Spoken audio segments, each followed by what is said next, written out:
Hi everybody, John Cena here and welcome to FunkQuest Season 2 Quarter-Final 4, which means that one of these ladies is going to go through to the semi-final, which is quite exciting because there's only one more space left and we're going to find out who it is. So it's a little bit complicated and I'll explain why in a second after we've introduced the two funksters on the show. So Laura, tell us who you are, where you're from and what you do. I am Lora Cheadle, and I am a fully recovered attorney turned burlesque dancer and female empowerment leader. And I help people reclaim their passion and their purpose and their worth so they can live just about every day in a state of joy and happiness. I am from Littleton, Colorado. Excellent. And Sarah, tell us who you are, where you're from and what you do. Well, I am Sarah Elkins, and I help people uncover the stories that are going to help them connect more authentically with others. So that could be leaders of any sort, executives, and teams through the Gallup StrengthsFinder tool that I use. I come from Helena, Montana, by way of, Denver, LA, and Washington, D.C. Fantastic. So remember I said that it was a little bit complicated, and you're probably thinking, John, well, these ladies have been on before. What's the dealio? Well, because of the state of the world at the moment, funksters have other commitments. So we have a special rule which we can implement called the sheriff. And we can call somebody back who's been knocked out at our convenience and theirs. And they're back in the game. No foul, no penalty, play on. So I think that Laura was through. So Sarah is actually the sheriff, or is it the other way around? I don't know. Who cares? But that's the reason why they're both back, and one of them will go through to the semi-final. It's guaranteed. If you are new to the show, you'll kind of figure it out with what happens. And if you're an existing funkster, well, welcome back. So who did we say was the sheriff? I can't remember. Is it Sarah? Actually, I think it was Laura was in the Laura? Email. It said Laura will be the sheriff, but I didn't know what that meant at the time. Ah, right. Okay. Well, now we've explained it. We'll make Laura the sheriff. So we'll ask you to go first, Laura, which is no advantage or disadvantage at all. All righty. So I want to pick the pink cherry blossoms. The cherry blossoms on the end, yeah? You got it. How fast can you learn to do something new? Well, it really depends on what it is, because if it's something that is new, but I have acquired those skills in something else, then it's pretty fast. Like if you're learning how to cook a new recipe, but you've already known how to cook something similar, it's really, really fast. But if it's completely outside of, your wheelhouse, that's something you've never, like tying a fly. My husband ties flies when he fishes. I've never tied a fly. I've never even come close to tying a fly. And that is going to take me a lot longer. And I think that's something that it's important sometimes to have that schema around. Is it something that it's new?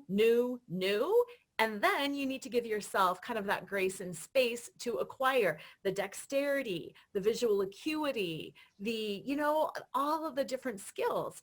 Something, like working out, and you've already been working out, then that's easier. So it really depends. I can learn something new in 2 minutes or 2 hours. Very, very bad. That didn't seem like a minute, that. Yeah, that went fast. I don't know. Yeah, it went fast, yeah.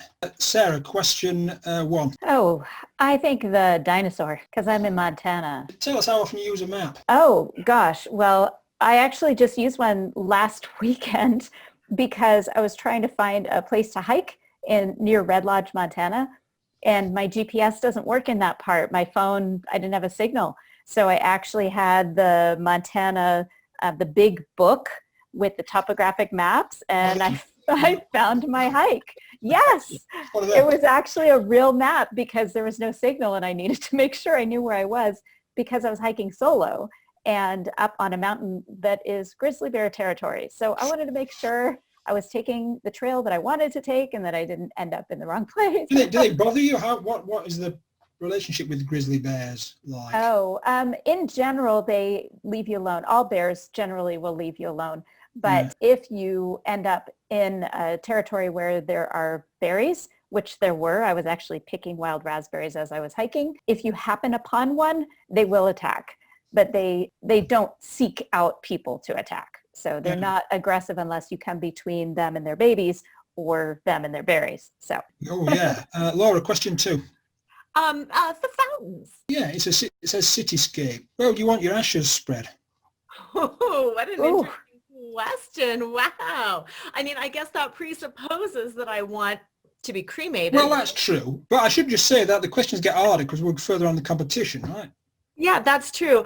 Yeah. I think that it doesn't really matter to me where I want my ashes spread. I think it matters to the people who were left behind.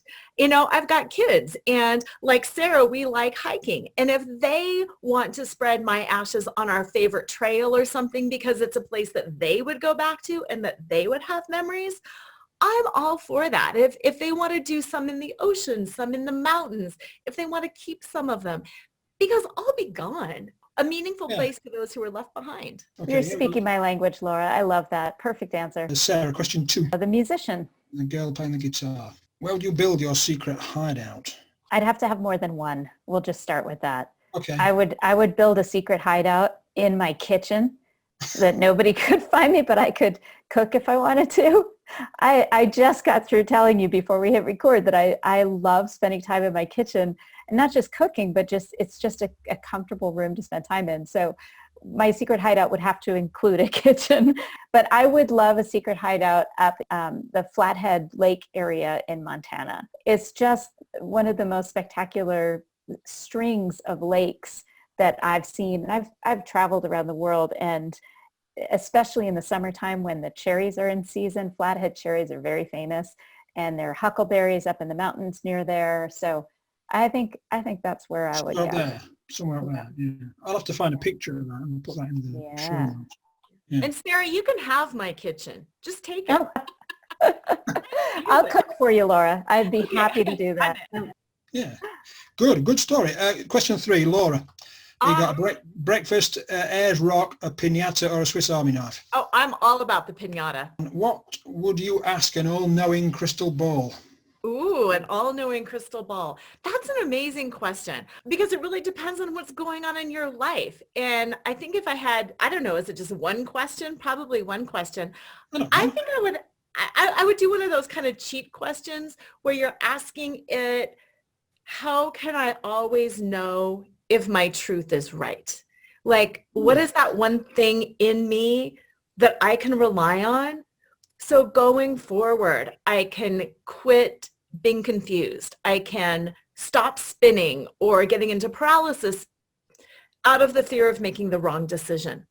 So I would ask it for one thing internally that I could rely on, that I could trust for any question or any situation going forward in the future. Like a correctness alarm. Yeah. Well, more or less. Sarah, question 3. Let's go with Ayers Rock. It was the one part of Australia. I didn't get to the... And Ayers Rock or Uluru is what thing did you buy for someone else but then keep? Oh, I bought a cookie. So I went to a bakery that has really, really good bread. And this guy here in Helena, Montana, Rocky Canal, figured out how to make a real French baguette at high altitude here in Helena.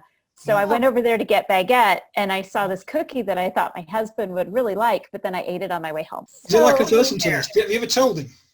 No, I didn't tell him. Is he likely to listen to this? Because he didn't know. I don't know. But he knows that I got the baguette, and that's what he would have preferred anyway. Well, yeah, so. true, I suppose, yeah.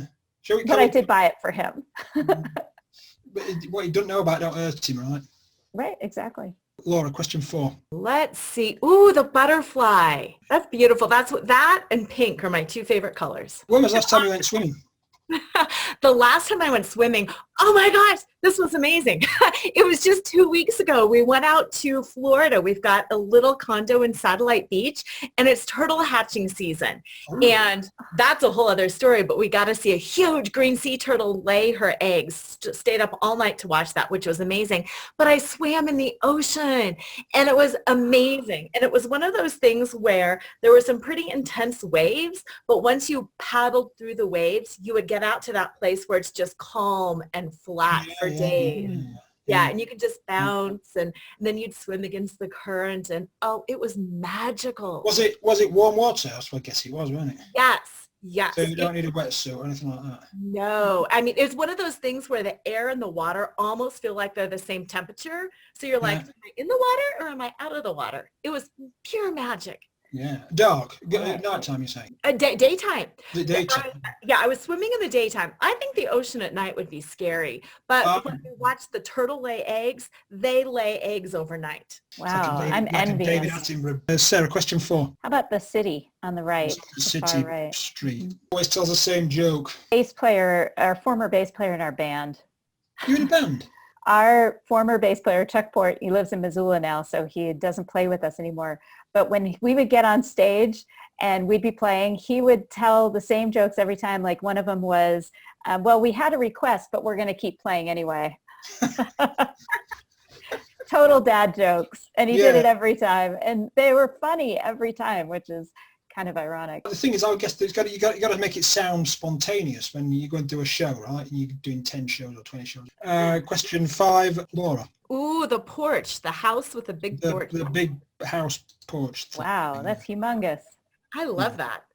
Who's your favorite author? Oh my gosh, that's a hard one because I love to read. I think it's really which favorite author in which genre and in which mood. You know what I mean? It's like historical fiction. I love, the Ken Follett series. Personal growth, personal development. Who can beat, Deepak Chopra or Shakti Gawain? It really kind of depends on like that, the genre of books, because I love books. Amy Tan, I love Amy Tan. I just got done reading, what is her name? Sue Monk Kidd. I just got done reading her new book. So that is an unfair question, Jonathan, because I kind of, just thinking about it, it kind of presumes that you read fiction. I don't read a lot of fiction because I just don't. Mm-hmm. So it kind of presumes that you read that genre of book. So well, not necessarily. There are nonfiction books. Question 5, and Sarah, to round off the show, question 5. Okay. Let's do the giraffe. What's the oddest thing you saw in public? And it is a family show. I knew you were going to say that because I sing in a rock band. So, well, and I'm actually gonna tell this story even though it's a family show. I was singing in a bar in Great Falls, and this is my 60s style band with surf and Western music, and I wear vintage mini dresses and go-go boots, and it's a really fun, silly performance kind of band. And this was the second time we played at this bar in Great Falls. And Great Falls is known for getting very, very drunk. So this is part of why we haven't played there since. It wasn't as much fun for me. But anyway, so they had decided to do a bikini contest. Right. But they didn't actually promote it in their local papers and radio and stuff. And so nobody showed up with bikinis or in bikinis. And so I made the announcement. It was the bikini contest if people wanted to run home or if they wanted to wear their cute sundresses. But a guy got up on stage in his girlfriend's bra and thong and and proceeded to walk back and forth on the step in front of me. And I actually I kept singing. And then I finally stopped the song because I just couldn't stand it anymore. And I had my hand over my eyes.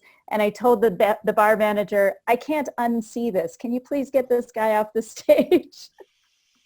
So that was a weird thing to see in public.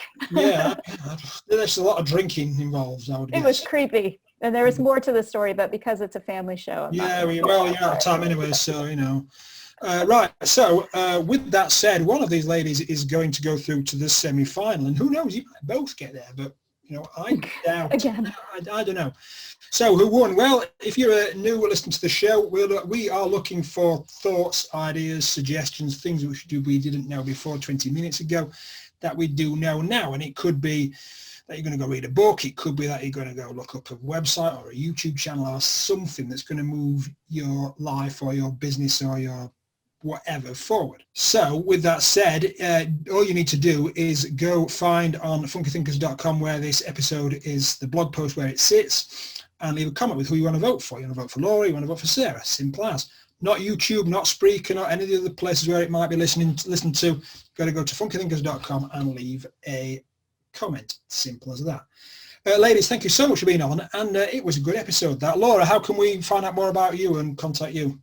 You can learn about me at my website, Lora Cheadle, LoraCheadle.com, or you can go to nakedselfworth.com and you can download the top 20 things that block your sparkle and what to do about them. Excellent. Well, I'll go off and do that now. Sarah, how can we find out more about you and contact you? Well, please visit my website, elkinsconsulting.com, ELKINS consulting.com.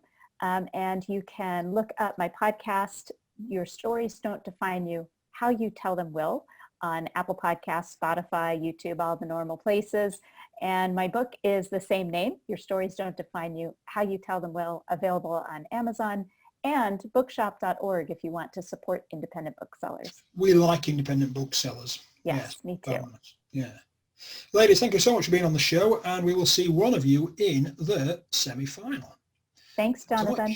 Thank you. Hi, thanks so much for making it to the end of this episode. Did you know that you can play FunkQuest yourself?